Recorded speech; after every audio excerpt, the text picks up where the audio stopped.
Welcome to the Superintendent's Hangout, where we discuss topics in education, charter schools, life in general, and not necessarily in that order. I'm your host, Dr. Sharetta. Come on in and hang out.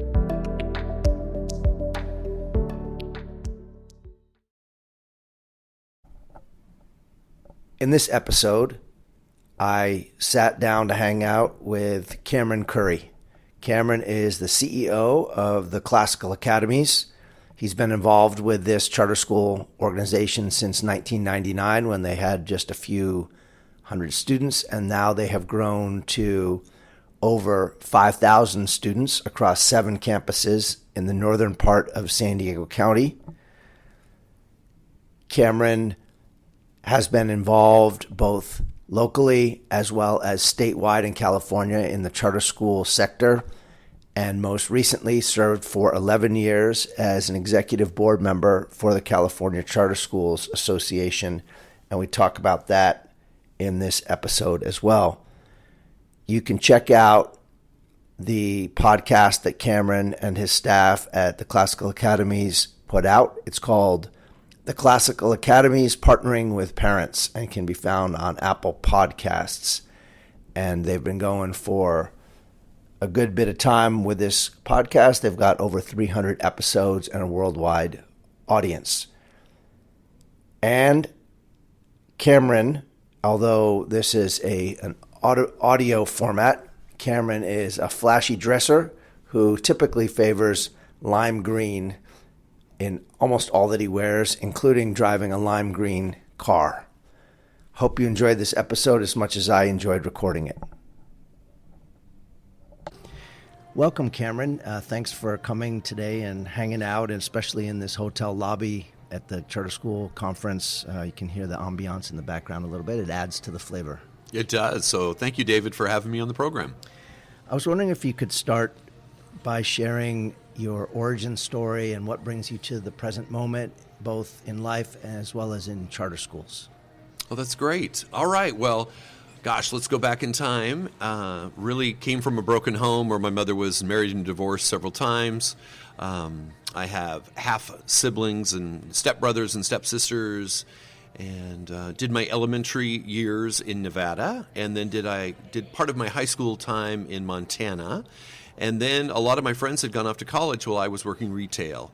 And I hadn't really thought about college. And then we had a really kind of a funny story. A singing group came to our local church, and that inspired me. I come from a place of music. I found music as a place, kind of a place to restore myself, as well as really deep enjoyment personally. So the singing group came to town from a small college located in San Diego, and I ended up coming out here where I did a couple of years at the college. I was looking into business administration, minor in communications, which has definitely served me well over the years. And then I worked a couple different jobs, and I was the guy every 5 years or so, 3 to 5 years, I would go seek a new job, a new opportunity, try something brand new, kind of reinvent myself all the time. And plus, as we all know, there are so many times where employees expect us to change to meet them. And I really came from the place of, this company's never going to change. I need to go find something else. And so I did that every other year for way too many times. And then got married in 1992 to Barbara, and we have 3 children. And I came home from work one day, and I was working at the city of Escondido in economic development. And my wife, who has a master's in education, has been a past principal, a teacher in many different settings in elementary schools, had told me there was this charter school opportunity being discussed at our local school district back in 1999, and wanted me to go down and speak to them about the value of charter schools in communities. Well, first of all, sweetheart, what's a charter school? And you have the master's in education, so why are you not speaking to these people? So I ended up going down to the local school board meeting. I stood up and I talked about what makes America great. You have a choice where you get your hamburgers. You have a choice which movie you want to go to, which theater. You have a choice, which church you want to attend. But unless you actually come from a place of means, you really don't have choice in public education. And if we could get this charter school approved, this would be a great opportunity for people in our community who wanted something different. Subsequently, After that meeting and before the school was approved by the board, I was approached by the founder who said, "We love the fact that you came and spoke. We love the fact that you work at the city of Escondido. Would you be interested, if we get approved, would you be interested in a board position?" And my response was, "Oh, no, thank you. It's not something that interests me at all, but thanks so much." And subsequently went to the next board meeting. The school was approved. The founder then approached me again and said, "Please come to a meeting where we're going to talk about board development. You've been working with small businesses, Cameron. You know this is a small business. Maybe you can help us."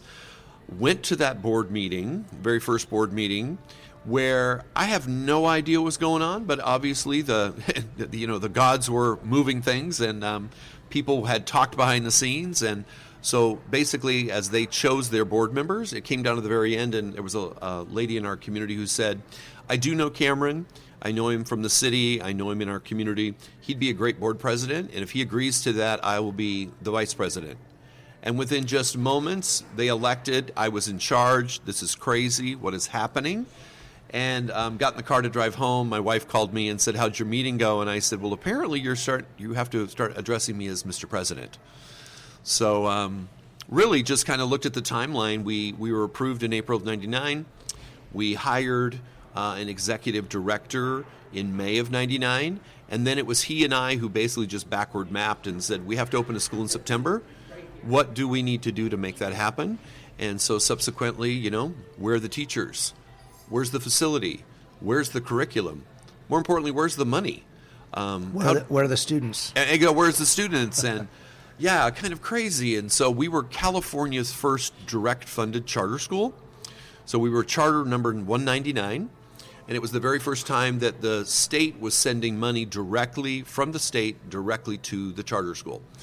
And of course, being the first direct funded charter school, how do they find us? Where is the money? Once again, where are the students? We did community meetings. We talked to parents through the course of some rather serendipitous moments over the course of about 3 months. It was the Friday before we were supposed to open after Labor Day weekend. We still didn't have a facility. And we went to parents that week and we said, we know you're concerned. We're concerned as well. We've got to find a location. And parents overwhelmingly just said, "We believe in you. This is going to happen." And that weekend we signed a lease at a local business park. We moved in on Sunday. We moved in on the holiday. And Tuesday morning we opened our elementary school. So it was the first elementary public charter school in Escondido. And so just for the listeners who may not be familiar with the trajectory of your work and of Classical Academies, bring us to the moment in terms of size, scope, number of students, and number of sites. I know you have a hybrid. Yes. So if you can explain that. Right. And so our program opened in 1999 with 100 students, and it was a K through 8th grade program. All these years later, we now sit with 5,600 students, kindergarten through 12th grade. We have 7 locations. We have 640 employees. We have 4 separate charters. So we have a charter with Oceanside Unified, a charter with the County Office of Education, a charter with Escondido Elementary, and a charter with Escondido High School District. Escondido is one of the last non-unified school districts in the state. So we have 4 charters. We have about a $68 million budget. And really our core program is we provide a personalized learning opportunity for every single student. So where are they academically with all their different subjects? And then we match curriculum and teaching and opportunities to really just inspire and personalize that one student. Our core belief as an organization are that parents are the primary educators of their children, and we are merely coming alongside to provide tools, resources, information, classes, and training, and everything they need to do to be successful. And then there's lots of different options that parents can choose from. They may want their student on campus a couple of days a week, and they get to then homeschool or spend time with their kids. We'll provide you the curriculum, we provide you the accountability, and we share a partnership where they know what to expect from us and we know what to expect from them. So a student may be on campus a couple of days a week. They can be in school up to 4 days a week. Depending on the program you choose, depending on the grade level that you're at, we serve medically fragile students. We have a high population of special education students. And we also serve a lot of kids who've just fallen through the cracks. They've not been high achieving, they've not been low achieving, but yet our public schools traditionally really, kind of shoot for the middle or shoot for the high, and some kids just get lost in that. And so they're coming to us for that personalized learning opportunity where we help them become better thinkers, communicators, and achievers.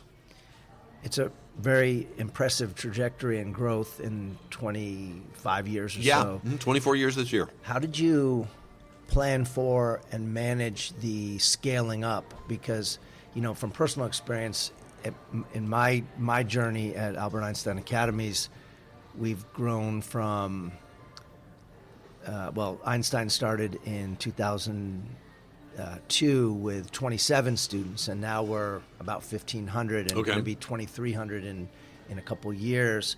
And I understand the challenges of trying to scale up and making sure that your systems are intact. Otherwise, you'll wear people out. You lose your vision. All those challenges. How did you manage that?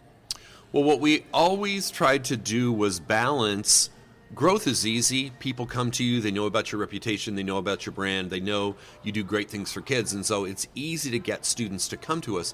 The challenge has been, how do we invest in the core of the organization, the people that do the work every single day? And so that really became the focus of our strategic plan was, we need to build up the core of the organization. We need to work more on teacher training. We need to work more on employee engagement. So as growth has happened, people were ready for those opportunities. Now, of course, when change comes, there's about a third people that are like, you know what, if you just explain the change, I'm totally on board. There's another third who say, guess what? I don't want change at any cost. No, please don't change anything. And then you've got that third over there who go, OMG, this is so exciting. You're starting something new, or we're opening a new location. We're doing new things. But I've also learned over all these years too, those thirds change all the time. You love that one change, you hate that change. You love this, you don't love that.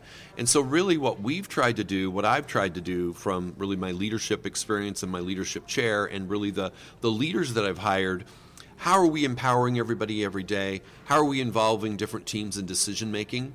How do you always strive to keep people involved? And that's a challenge, but weekly. What am I saying as a leader weekly? How am I involving people? And it's just something that I ornately, I guess I would say, just get up every single day going, what are we doing for kids today? And how am I helping move something out of the way so my team can help kids today? I'd imagine the challenge for you, especially at the size you are now, and perhaps even maybe not in the present moment, but in a time when it's we're always challenged to find good people in our organization. Right. So how do you attract people who either understand the mission and vision coming in the door or are mission and vision ready? Because one of the challenges that we face, and I think most entities face, is you advertise for a position, you get a bunch of applications. Right. Those people are applying, especially now with Indeed and all these other tools and EdJoin and everything. They're applying all over the place. Right. And they tend to answer whoever answers them first, and they move through an interview process, and they're not necessarily drawn just to your organization. Sometimes they are, but oftentimes they're not. Right. So how do you manage that transition and then onboard those folks? So first of all, and I'm sure you're seeing this as well, you're absolutely right. There's so many people who come through and go, yes, I'd like to apply. Yes, I'd like to be considered.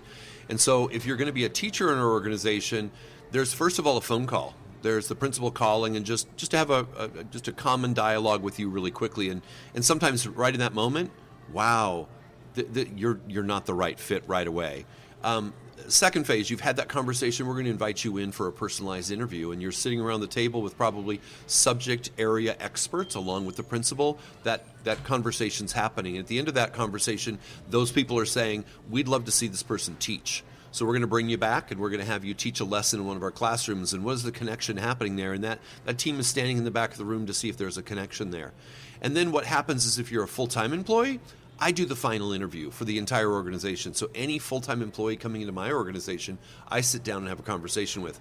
And I'm not talking about what their expertise is. I'm not really concerned you're an English teacher, you're whatever. I just know by that point a principal would like to hire you. And now I'm interviewing for the culture fit. I'm interviewing to find out, why the classical academies? And why would you want to work here versus somewhere else? And what do you do well? And by the way, what is something that you're thinking about 6 months from now, a year from now, that you want to improve in? And I've been in these conversations where a teacher, a classified employee, someone will say to me, oh, I've got this. There's no reason for me to improve. What I'm doing is really, really great. OMG. I've gotten to that place and I've said, thank you so much for our time. And I've gone back to the principal and HR saying, we're not going to hire that person because frankly, they're telling us right out of the gate, there's nothing to learn. Yeah, fixed mindset, right? Exactly. I've got this, no problem. I mean, we're looking for people that match the culture, understand and have done the research beforehand why they want to work at the classical academies. It always concerns me too when I ask the question, why do you want to work for us? And they've done no research on us at all. And it's like, wow, you really don't know who we are. That's important. And then if we choose to hire you, and the other thing I'm really looking forward in that interview as well is I always stop and say, what questions do you have for me? I mean, I've been here since the school started in my living room. What questions do you have for me? And I'm hopeful that creates more dialogue. They're really interested to know from my vantage point, what do we value as an organization? And then we do a whole onboarding process once you're hired as well. We've set up a whole who we are, what we do, our mission, our vision, our values, and we are still analyzing that every year. Do we spend enough time on the onboarding process? How can it be different? And then we also have ambassadors within the program. So you're a brand new teacher, you're a brand new employee. We have ambassadors in the program who are going to touch base with you. They're not your leader. They're not necessarily your colleague on the campus, but there's somebody reaching out to you to say, are you being supported? How are we taking care of you? Are things going well? And you as an employee who's come to us, where do you see some disconnects? Where do you think we can improve on the onboarding process? Or how are we treating our newest employees? And then that feedback comes back through HR and then comes back to our leadership table to say, we are doing a great job, or gosh, we really missed the boat in this. And how do we change that to make sure that these employees are taken care of? And I'm a huge proponent of, and I tell everybody this during the orientation point, is get to know us over the next couple of months, but then speak up. What are we doing well? Right. What have you brought from your past experience that maybe we can get involved here? I love to say yes to stuff more than I ever say no.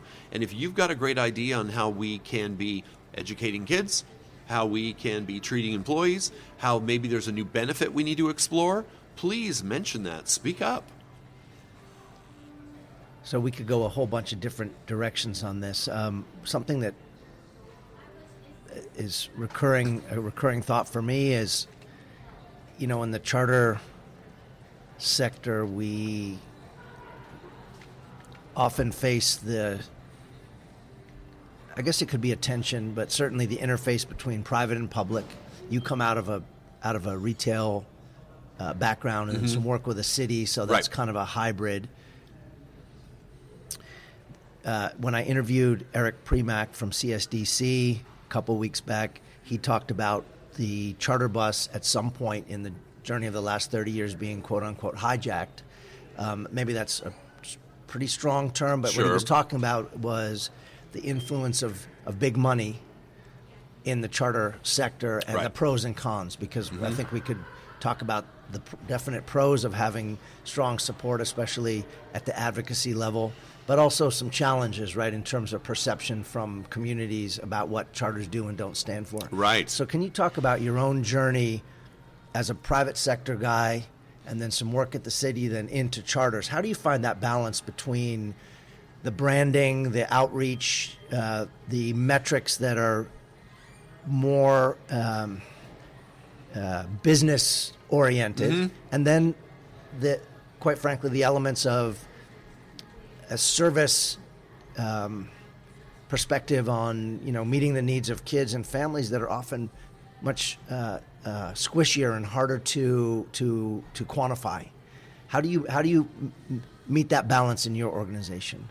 Right. I mean, My whole background is, you're right, it's business. It's coming to things and looking at from a service perspective, a business perspective.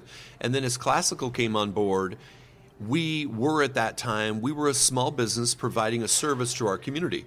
We're providing an education to our families. And then taking parent feedback annually, which we've never changed to this point. Annually, we're asking parents pretty much 5 questions, like, are you enjoying the experience here? And how would you rate our customer service? And what do you think of our employees? And how is the product we're producing actually, relating itself to your family? And are you feeling supported? Are you feeling valued? And it was interesting over the last couple of years, we did a survey, why do families come to us? And it was shocking to hear that the 5th reason they came to us, there were 4 other important reasons above, we come to you for academics. It was like, wow, it's not the number one choice for families. And it's not.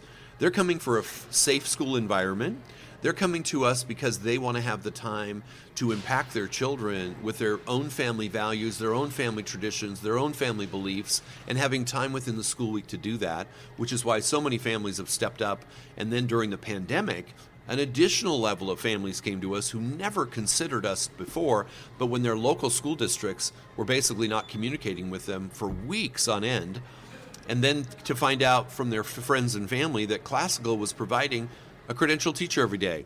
They were getting grading every day. There was new content every day, and we picked up 1,200 new students in less than 2 months. Frightening and incredible, but at the end of the day, I had to ask myself as a school leader, as a nonprofit leader, as a small business leader, why are we in business? And the only reason we're here is for the benefit of students. So closing down didn't make any sense to me. We're only here for the sole purpose of educating kids. Let's continue to do that. As the state, as the local districts, as everything, they try to figure out their chaos. I'm going to stay, tried and true to what we're doing here. So you kept up your model. Right. Mm-hmm. Online and in person? Yes. Kind of a hybrid. And then some Zooming going on because, some families didn't feel comfortable sending their child to a campus. So we were doing almost Zoom in room kind of opportunities where we have a teacher for kids that were in the room. And then we had a whole nother subset of kids who were working online from home with Zoom. And How did that bring you into some tension points, some friction with health authorities? Well, the health authority wasn't the problem. The challenges that I heard was from local school districts, within San Diego County who were calling to say, how is it possible you're operating? I didn't even think about, like, Carlsbad would call or San Diego would call or Oceanside would call, and it's just like, what are you doing? Well, this is what we're doing. I'm surprised that you're not doing it. And you guys, it sounds like you had the infrastructure prior. Pretty much in the DNA of the organization. It's like when they said school closures, we said pivot, we said next Monday, how do we serve students? And I haven't seen data on this, but it would seem to make sense that the conclusion is, certainly in my experience, Albert Einstein Academies was not set up to be a distance learning environment. And so I'm proud of how quickly we pivoted in onboarding, learning management system, Canvas, et cetera. Well, and thinking differently in the moment. Thinking differently, right? Yeah. But it would seem to me that the folks who were already set up to be remotely based to some extent could move much, much faster. And on top of that, when you look at the results now a couple years out, we didn't see the learning loss that has been seen nationally. We didn't have students slip, off the cliff when it came to, test scores. And because, once again, we just stayed connected to kids weekly. And how's your chronic absenteeism? Well, see, it's interesting in independent study because we just have to remember in a class-based program, 5-day in-seat like Einstein, right, kids show up into a classroom, and that's how the school gets paid.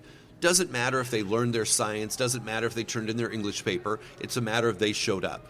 With independent study, they're assigned all of their core subject areas, and then what's happening is that credentialed teacher who's assigned all that information is basically analyzing through work samples and conversations, did you actually do what you said you were going to do, and did you do what I assigned you as a credentialed teacher? and they then put a time value to what those assignments were and what was completed, and that actually translates into school funding. And so that's the difference, is the fact that our school funding only comes if a student's actually learning something. So you didn't see a dip in productivity from students? Exactly. That's very interesting. I know the state is, I think, flirting with 30% chronic absenteeism. And organizations, we typically budget at 97.5% Okay. ADA, average daily attendance. And, there were times during COVID where we were in the high 80s, 88, 89. Okay. So that's a huge delta. Well, and when you look at those national statistics as well as statewide statistics, how many students disappeared off the grid?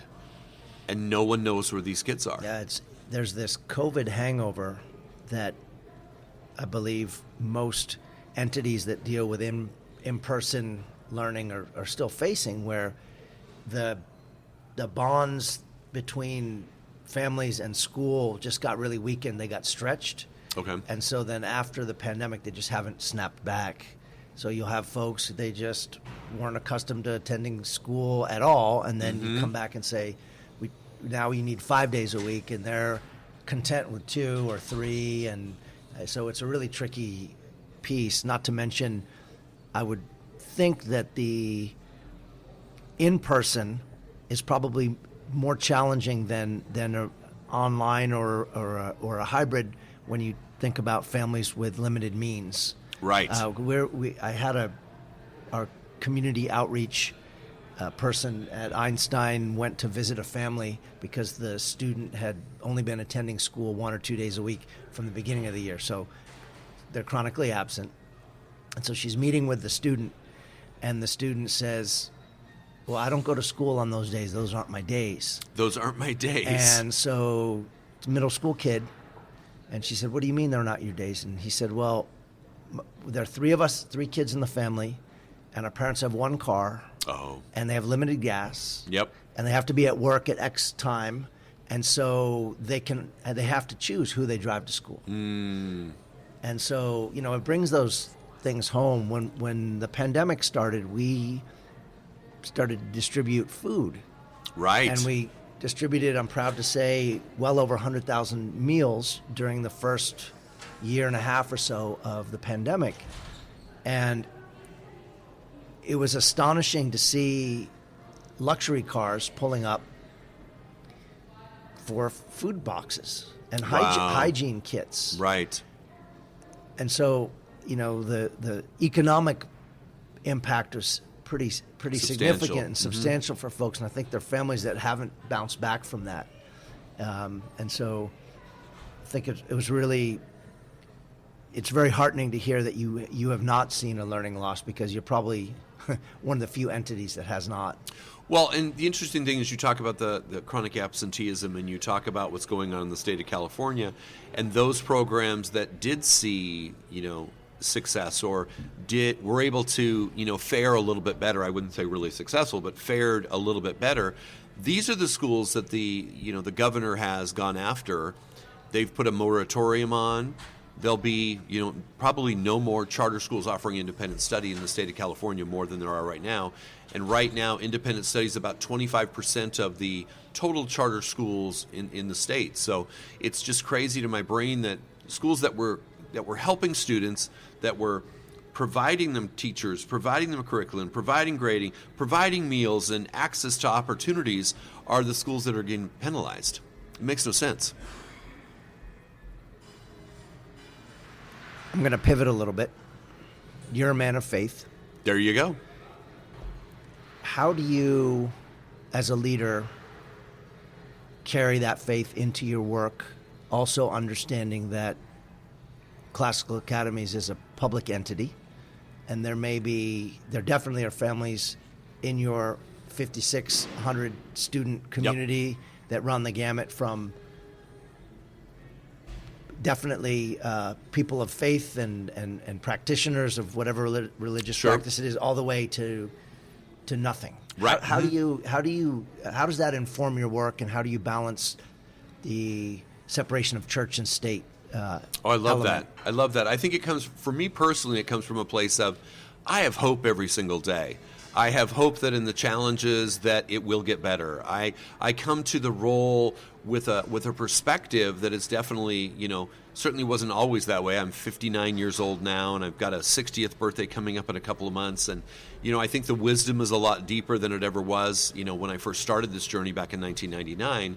But I think it informs my work from the vantage point that, first of all, I had students that went through the classical academies. So I understand what it's like to work around the dinner table. Your own children. My own children. Barb and I had 3 kids. We've got Jordan, who's going to be 30 this month. We've got Elizabeth, who's 28. And we've got Kate, who's 26. Now, of course, you shouldn't mention the young lady's, birth dates or age, because I'm probably going to get in trouble for that. Okay, my daughter's 20, so I just outed her too. Exactly. But I just think about how it, my faith has informed me, but also the practice of actually helping homeschool my children and having the opportunities that classical created for my family and also my students or my kids now. And it's helped, present them with great opportunities in the world as they've sought. But back to your original question, really, how does it inform me and how does it help me? I think at the end of the day, I come back to that place where there's a calling on my life. There's a calling in my life that I was never called to easy. And so to be a leader, and so many of our colleagues, David, disappeared over the last couple of years because this was hard to stand in the leadership chair and to try to navigate some of this ridiculousness. And it's so unfortunate that in a time of a world crisis, that masks and mandates and vaccinations and everything became so political that it divided communities. And then it almost became a patriotism thing on some campuses, and you're either for us or you're against us, and it was devastating. I think about, and you and I were in a session yesterday where the facilitator asked people to stand up if they've been in the charter movement for 5 years, 10, right. 50. So at the end, you and I were, exactly. there were 3 or 4 of us in the room out of 100 or so. Right. And I reflect on the fact that if the charter movement isn't careful and thoughtful about leadership pipelines and passing the torch in a thoughtful way, and look, you and I haven't figured out everything. There's going to be another wave of leadership that will be perhaps better prepared to face the challenges of the future than you and I will. We're kind of in the 7th inning of our baseball game, 7th or 8th. We may go extra innings, we may not. But the challenge, too, I think, is that even structurally in California, in terms of retirement systems and incentivizing leaders to essentially retire at age 62 or certainly not gain additional service credits into a pension program. And then if you couple that with the fact that the attacks and the stress have been so significant over the past, well, they're always challenging, but certainly during COVID, it was worse for a lot of folks. Much worse, right. It's just a recipe for a huge gaping hole. How do you plan leadership transitions in your organization? You won't be around forever. Right. I mean, you're the picture of health in your multicolored festive shirt, among Well, I other was going to say, things. this is the Partridge Family bus. You got to remember that. I mean, David Cassidy, come on. So, just for listeners, Cameron usually wears lime green. I think he used to drive a lime green car. And, there you go. So he's stepped out of that theme for today. But in all seriousness, what happens next? How do you prepare your organization? So several years ago, we started an internal leadership institute where we basically offer to our principals to nominate people who've been with the organization 3 years and more that they see as a potential leader. So we have 7 principals, and they're looking at their teams, and they'll highlight 2 or 3 people to go through an application process, then to take part in our Leadership Institute. And what we'll do is we're doing it again this year, where we have a cohort of about 17 employees, and they're going through presentations on school finance. They're going through executive presence. We'll bring in different coaches to talk about what is executive presence.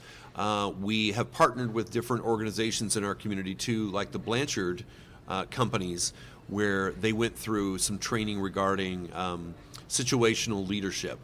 We'll expose them to current leaders in the program. Our curriculum director, our instructional leader who oversees all of our principals. I'll do a session on communication and leadership from my perspective, what I think is important. But also I developed with our board about 5 years ago a succession plan, never anticipating, that there would be a pandemic, and never anticipating that, yes, I'm going to leave at some point, but let's get some of this work done now. And I worked with all of our site principals and our next level of leaders to say, who is next? What are the things that we value as leaders, and who should they be? And it was interesting to me because, once again, to our listeners, and Dave, you know this, I don't come from an educational background. I come from a business background. And so I'm always looking out into my organization to say, what should we be doing academically for kids? What is the next great thing you as principals and educators, as the instructional leaders on your campuses, what should we be doing as an organization? You guys drive the bus when it comes to academics, and I'm here to support that. But it was interesting through the succession planning process, a handful of leaders said, we need an educator at the helm. We've got this business guy currently, and we've done lots of great work over the years, because I think we have an obligation also as an organization or a community to be forward-facing and out-looking in the community. So we've done a lot of community stuff. We do our Super STEM Saturday event, which we did just last weekend. We had 12,000 people show up. We think it's important to give back to the community. Wait, in person? In person. Mm-hmm. Where do you hold that? We hold that at Cal State San Marcos. We take over their entire campus. We partner with Cal State. They have their professors, I have my teachers, and we invite the entire community, and that's part of the Science Festival of Engineering that happens in San Diego, and then we're their North County event. Wow. But we developed that because it's like, let's give back to the community. And I know if we had an educator sitting in my seat someday, they may not be thinking about what are we doing for the community. They'll pull back and go, let's just stay focused on our kids. Let's just be thinking about our kids. And it'll just be interesting. It'll just be really, really interesting. But preparing leaders, very important, and it's something we invest in. How do you avoid the development or the emergence of professional jealousies? So, you think about an organization, and while you and I may take a humble approach or think that that everyone's well-meaning, the reality is that that's not always the case, right? Right, so right, someone right. may be nominated to We're be dealing with humans. Humans, right? We're all fallible. So someone's nominated to be in a leadership institute, and they get that tingly feeling like, ooh, maybe this is part of my trajectory and my career ladder, and I'm going all the way to the top. Right. Well, if you have a couple of those people, there's only one seat at the top. That's right. So it could be a recipe for hurt feelings. And, just to give anecdotal experience, I have yet to see one example of people applying for vertical positions within the same organization and not getting them and staying in the organization. I'm sure there are examples of that, but maybe I'm just not good enough at it at Einstein. But we've had examples of that, and the people invariably end up leaving because they have hurt feelings. Well, there's the hurt feelings, and they may stay and stew and be That's right. toxic That's and right. not be in a really good place. And then that creates opportunities for us to say, what the heck is going on? We need to change that behavior, or we need to stop this. And you're absolutely right. I mean, we're dealing with the humanity of ego and agenda, and at the end of the day, what I'm trying to do on a daily, consistent basis with all of my messaging, all of my time on campuses, when I do my welcome backs with the entire organization, is I just tell people, we don't have a lot of adult conversations in this organization because we're not here for the benefit of adults. We're here for the benefit of kids. And I only have a job because we're doing great things for kids. And the day we stop doing great things for kids is the day that we lose our relevance, is the day we probably lose our charters, is the day we probably close. And we have to continually have those conversations from, you've just applied for a job and now you're coming for the final interview with me. You understand this job is about what's best for kids. It's never about what's best for you. And once again, we don't have those conversations in my organization because that in itself breeds toxicity from the standpoint like, oh, it is about me. It's never about me. Yeah, I think the moving past the concept of public agencies and entities as employment agencies Yes. is a really important thing to reflect on. And I've had those conversations with our board because as we looked at different times during the history of the organization where we either had to do some cutbacks or at least make some planning for some cutbacks, is to remind people, just because somebody's been in the company for 10 years doesn't mean they're the last to go. They may be the first to go because we're not an employment agency. It's you may well have seen this, but Reed Hastings of Netflix fame has a PowerPoint. Now it's kind of been made really flashy and it's all over the internet, but it's Netflix philosophy on being an employee at Netflix. And they have this whole philosophy of, autonomy and high expectations. But if people aren't meeting these metrics, and of course they're very well positioned to say, you're not meeting the metrics, you're not the cultural fit just isn't there. You can go, right, and we're going to give you a very generous severance package, but you're not part of the organization anymore. Right. Mm-hmm. Thank you for your time. Thank you for your time. And that's something that I was reflecting on this the other day in a conversation where someone said to me, well, you guys have no excuse because you're a charter entity and you don't have collective bargaining, and so it should be so quote unquote easy to let someone go if they're not fulfilling their job responsibilities and if they're not living up to the culture of the organization and the mission, the vision. And my response was, we have all, I think, internalized this idea that we need to keep people around and hope and pray that they're going to change and improve. Right. And no one wants to be part of a conversation that implies hurt feelings. And humans are inherently social animals. Mm-hmm. And so our biggest fear, even at the leadership level, is often that people are discontented with us and what we're doing. Oh, okay. And so I think that's all to say, I would argue that charter organizations overall are perhaps no more effective at, for lack of a better term, getting rid of employees who aren't living up to expectations than a school district is that has just a web of red tape and restrictions where it's almost not worth it. Right. So you have a tenured teacher and they're 8 years in and they're not performing. You're basically going to have to just shift them around and put them somewhere else at a different job in a district. But I think in charters very often, especially when the job market is tight, you may hold on to that nominal employee just so you don't have to look for somebody. Just so you don't have to look for someone, and the devil you know may be better than the devil that you don't know. And that's really the challenge, at least that we face. Do you face something like that? Well, what we've done, I think we do well, is when you identify an employee who is not living up to expectations or is falling short in certain areas, we put them on coaching plans. And we have really direct conversations. At least I believe all of our leaders are having very direct conversations with employees.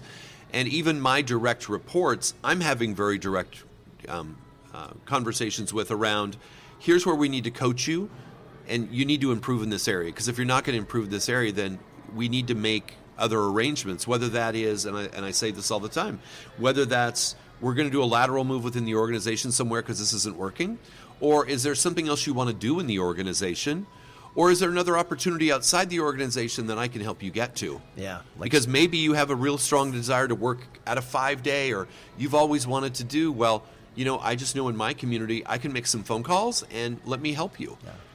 If that's really what it's about. And it's interesting to me too, nobody goes into the teacher's lounge, or no one goes out into the parking lot with their friends or has a conversation over the weekend with their classified colleagues to say, guess what, I'm on a coaching plan. Mr. Curry doesn't think I'm doing a great job. What they're always surprised by is the fact that Jimmy is no longer here, or Susie is no longer here. And then, of course, it's like, how did somebody get fired?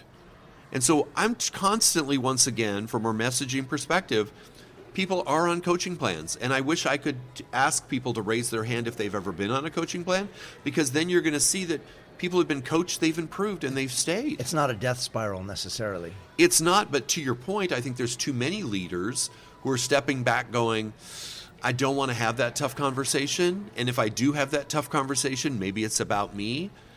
But I quickly move into what's best for the organization. Because if we're not doing great things for kids today, and you have an attitude problem, or you're not showing up to work on time, or you've not followed through with your projects and your priorities, we have to have a tough conversation. Because maybe that's when we get revealed, you've got some problems at home. Oh my gosh, why don't you take some time off? Or you have a sick parent, or there's something else that's contributing to this. And if we can quickly identify why you're off, maybe that'll save us both. Or even the recurring fear of HR-related lawsuits. Oh, there you go. Which is definitely, at least anecdotally, something that has spiked. I've been speaking to different leaders in the last couple conferences, and certainly our legal counsel tells us that that's something that's surged kind of coming out of COVID. Well, when you think about it, there are some employees who believe there's this entitlement piece. You owe me something. Yeah. And that's, could be the genesis of behind, if you don't do what I want, then I'm going to get upset and I'm going to sue you.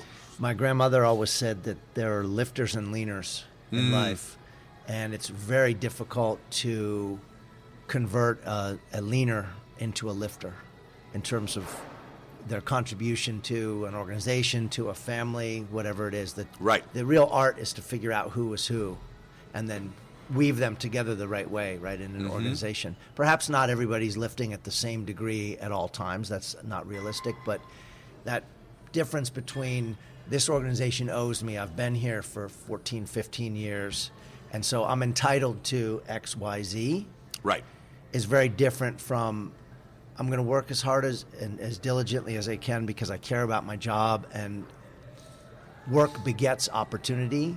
And as is evident in your journey, taking a risk, then it rolls ahead into something else. And as you say, the planets align and the gods are with you. Right. And then you find yourself 25 plus years later. Well, the other thing that I've reflected on over the years too is I wasn't born with the fear gene.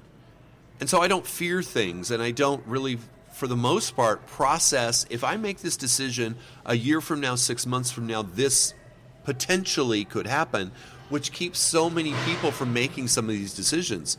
And I just go, let's get going. Let's just get going, So I want to make sure we don't end this before we touch on your work that's beyond the classical academies. Okay. Because obviously you've been working there and really overseeing the growth of that organization, and it's pretty tremendous when you think about the trajectory. But you've been involved with the California Charter Schools Association for a long time. Long time, yep. In a number of different capacities, including board member on the quote-unquote big board, as we like to refer. I was in the big room. As us peons in the organization refer to the big board. You'd go to these conferences, and then there'd be the meetings that you know about that are on the calendar and on the schedule, and then certain people would disappear at a certain time in the conference, and then they'd come back to the later, secret room. To the secret room and the hooded, Yes. the secret handshake. So tell our listeners about your journey within CCSA, because it's been significant.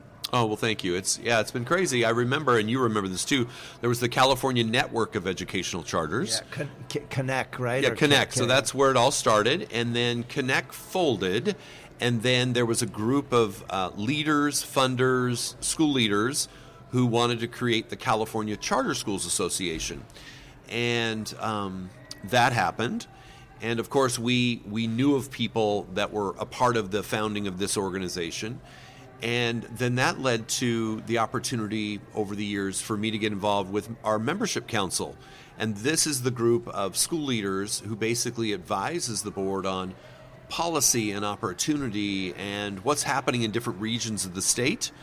And I was a part of the founding group who put together really the accountability process for districts or for our charter schools getting renewed, and the importance of testing data and things like that. And then I remember being tapped to serve my first term on the board, which was 11 years ago. And I remember That's an 11-year term? Well, no, it was like, I think it was an annual term or something, but I stuck around for 11 years.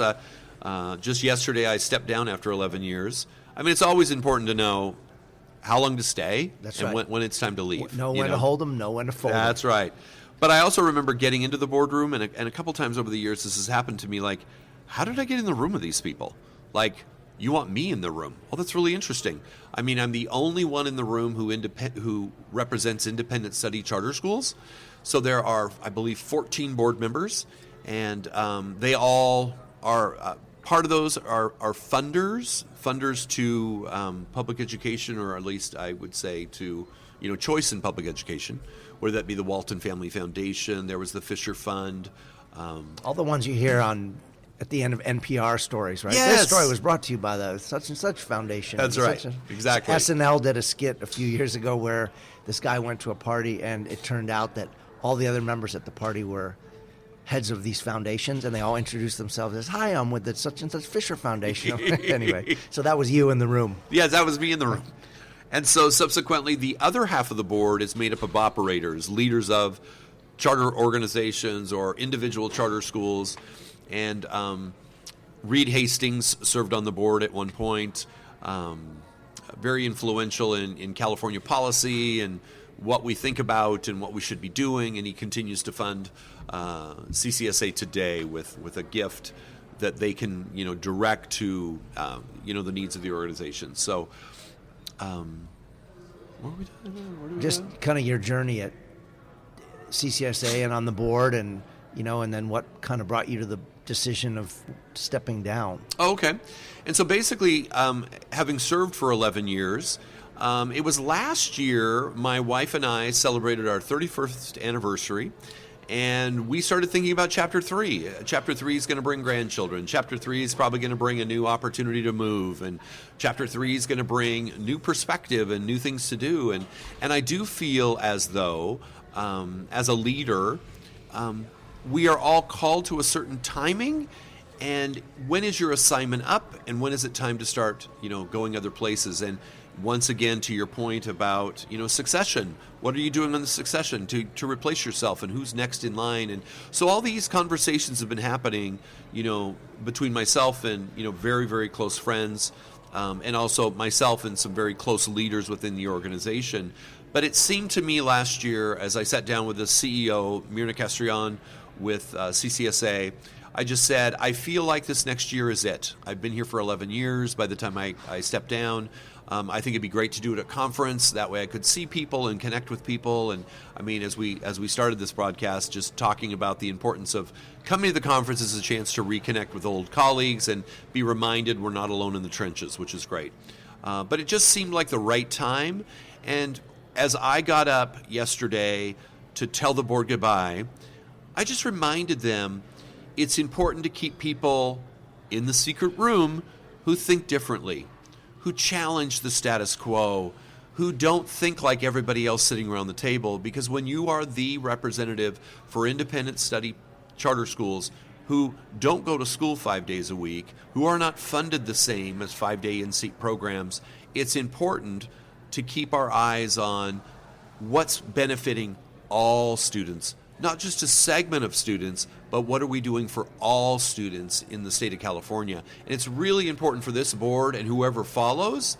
Not only is there a diversity of different people around the table, but is there diversity in thinking? Is there diversity in programming? Is there diversity in opportunity? And if they don't keep that at the forefront, we'll never be able to meet the next challenges that come down the pike the next decade from now. I reflect on that a lot, because the danger of living in our own echo chamber of our own ideas, right, in what has become such a polarized environment nationally. You're either a MSNBC, CNN person, or you're Fox News, and there's not much in the middle. You can watch C-SPAN, and then there's no commentating, and so that's why like 12 people watch C-SPAN. I quite enjoy it. I love a good congressional hearing with no commentary. Yeah, no commentary, and the aides running around with glasses of water and stuff like that. But I think this idea that all charters are good, all district schools are bad, that district authorizers are always out to get us, that blah, blah, blah. You can go on and on with these very binary arguments, overlooks the fact that none of us would be around if all district authorizers were bad. Right. Mm-hmm. And that we've seen that not all charters are perfect either. Absolutely. And so having that nuanced conversation, I can say that in my experience, I've gained a lot from working, as I'm sure you have, with folks coming from a different perspective, people in a school district, right, or from the authorizer level, or because you have to interact with them if you want to get you want to serve your kids. That's ultimately what it comes down to. And then, of course, we're in such a moment nationally where, and this is me editorializing, but the cancel culture impulse is alive on the right and it's alive on the left. And so seeking to destroy who they can find. Right. And so the middle is really lost in many of these conversations. How do you, and this is a delicate question, I'm probably getting close to the third rail on the subway track here, but how do you, coming from a conservative pocket of San Diego County, in a county that's turned increasingly blue. Yes. Mm-hmm. How do you operate, and then how did you express those views on the CCSA big board? Sure. Let's face it, when there's funding and money behind something, then there's typically trying to get a unified vision and direction. So how did you fit into that? Did it lead to some spicy conversations? Well, yeah, it did. Very spicy conversations. I know when it came to just governor candidates, it was, to my brain, I'm like, why is this organization not stepping up and issuing a public statement behind the candidate who is supporting school choice, who's supporting parents, who's supporting opportunities in public education? Why are we not doing that? Well, we understand that for this organization in a very blue state, a deep blue state, to voice its support of a candidate not of that, cut from that cloth, would be dangerous for the organization. But I also found it frustrating at times. What are we standing for? If we're not going to stand for parents, if we're not going to stand for kids, and we're not going to stand for what the right candidate is, that is crazy to me. But I also understand now, with my age and wisdom and experience of all this, deep pockets fund different opportunities. And this organization would not be funded if they actually did those types of things. People would pull back their funding. People would say, oh gosh, and the worst term in the entire world to be labeled the last couple of years is a Trumper. You'd be labeled that, and then by the mere fact that you would cut off opportunities for this organization. So there were times where the organization stayed silent. There were times when the organization paid for attack ads against those people, which I just thought was deplorable. And I said that to the CEO at the time. I said that at the board table at the time. It just isn't okay. And it was funny yesterday, one of the board members said to me, I regret that you're leaving the board, Cameron, because I could text you during the board meeting because I knew you would say something that maybe I wasn't comfortable saying. Interesting. Yeah. So that's a really interesting. And that comes back to my lack of fear. So I just be like, you would just say it. What are we doing? You would have been a good contestant on Fear Factor. There you go. Oh yeah, I'll jump. Oh sure. Keep the spiders I'll eat off the of me. spiders. I'll bungee jump off that bridge. No problem. Exactly. Just a couple more questions. I really, really appreciate your time. Where do you hope and dream charter schools will be in, let's take it another 20 years till they're age 50. So in 20 years, where do you hope and dream charter schools will be while you're traveling the world and living in a Tuscan villa somewhere? Oh, well, there you go. I love that. I got to talk Barb into that. That'll be fun. No, what I'm hopeful is happening is that some of the greatest schools that are doing the greatest work with kids are either looking at some of maybe those smaller schools in the community and being able to acquire those and, do some mergers and acquisitions. Because I think what's going to happen is public education by its very nature, 100 plus years old. Yeah. And I was so disappointed that after 2.5 years, 3 years of the pandemic, that those school boards and those leaders and those teachers didn't get together and say, this is the quintessential moment of our lives to make changes. And they chose not to make changes. They returned to status quo.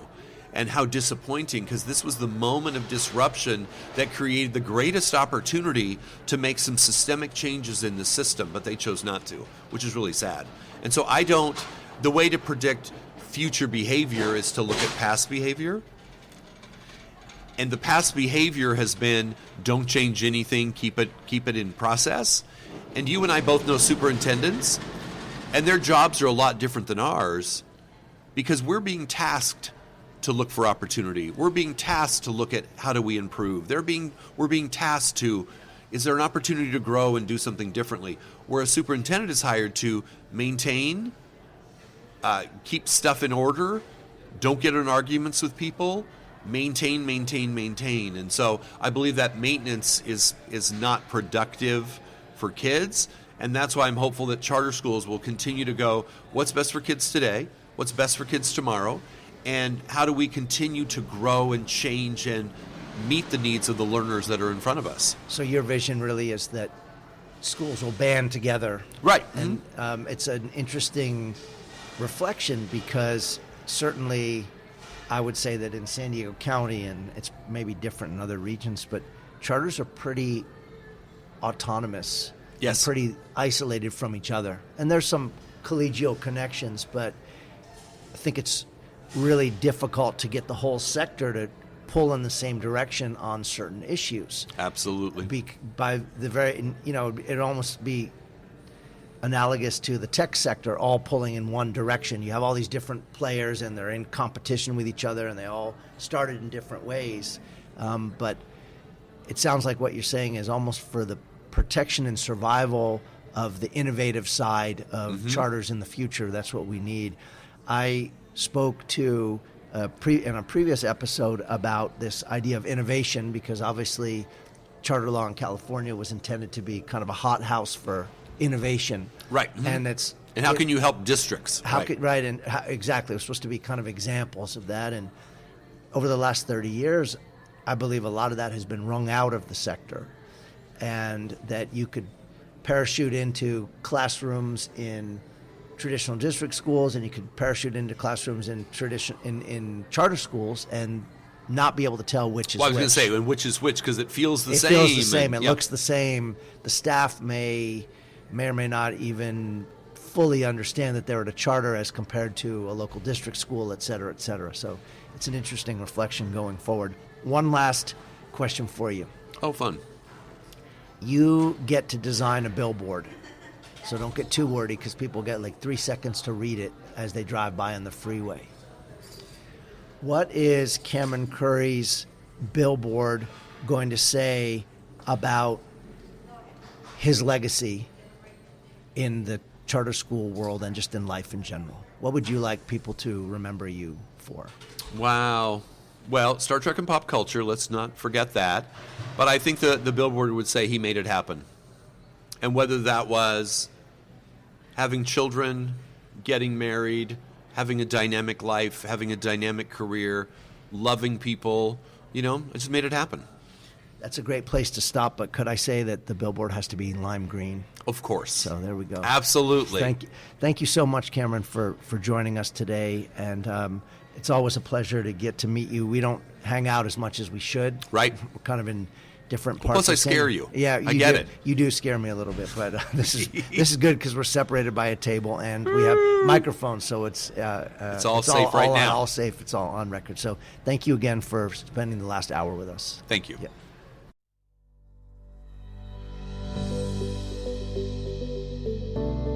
Thank you for joining us for the Superintendent's Hangout. Check out the show notes for any links that we discussed in today's episode. You can also follow on Twitter at DVS1970. Thanks again for hanging out.